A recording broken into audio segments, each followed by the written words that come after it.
শিক্ষণীয় ছোট ছোট কিছু আমল। প্রত্যেক অজুর পর কালেমা শাহাদাত পাঠ করা, এতে জান্নাতের 8টি দরজা, যে কোনো দরজা দিয়ে প্রবেশ করতে পারবেন। সহিহ মুসলিম হাদিস 234। 2. প্রত্যেক ফরজ সালাত পর আয়াতুল কুরসি পাঠ করুন, এতে মৃত্যুর সঙ্গে সঙ্গে জান্নাতে যেতে পারবেন। সহিহ নাসিয়া সিলসিলাহ আল সহিহা হাদিস 972। 3. প্রত্যেক ফরজ সালাত শেষে 33 বার সুবহানাল্লাহ, 33 বার আলহামদুলিল্লাহ, 33 বার আল্লাহু আকবার এবং একবার লা ইলাহা ইল্লাল্লাহু ওয়াহদাহু লা শারীকা লাহু লাহুল মুলক ওয়া লাহুল হামদু ওয়া হুয়া আলা কুল্লি শাইইন কাদির পাঠ করুন, এতে আপনার অতীতে সব পাপ ক্ষমা হয়ে যাবে। সহিহ মুসলিম হাদিস 1228। 4. প্রত্যেক সূরা মুলক পাঠ করুন। প্রতি রাতে সূরা পড়ুন, এতে কবর থেকে মুক্তি পেয়ে যাবেন। সহিহ নাসিয়া সহিহ তারগিব হাকিম হাদিস 3839। সিলসিলাহ সহিহা হাদিস। 5.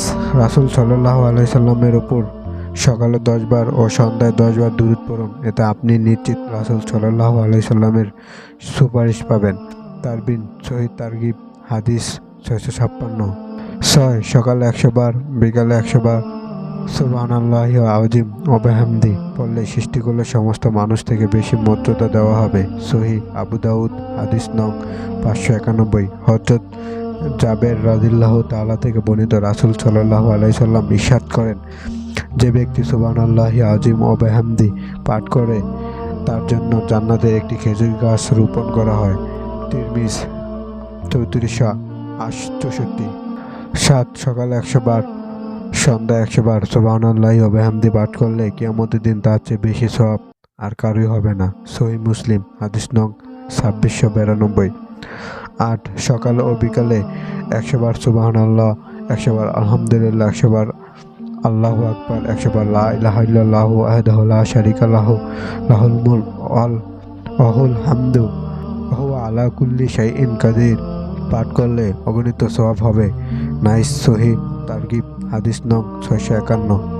সেই সাথে জাহান্নাম থেকে মুক্তি পেয়ে যাবেন, কেননা দিনে 360 বার এই তাফসীরগুলো পড়লে জাহান্নাম থেকে মুক্ত রাখা হয়, আর এভাবেই 5 ওয়াক্ত 500 বার পড়া হচ্ছে।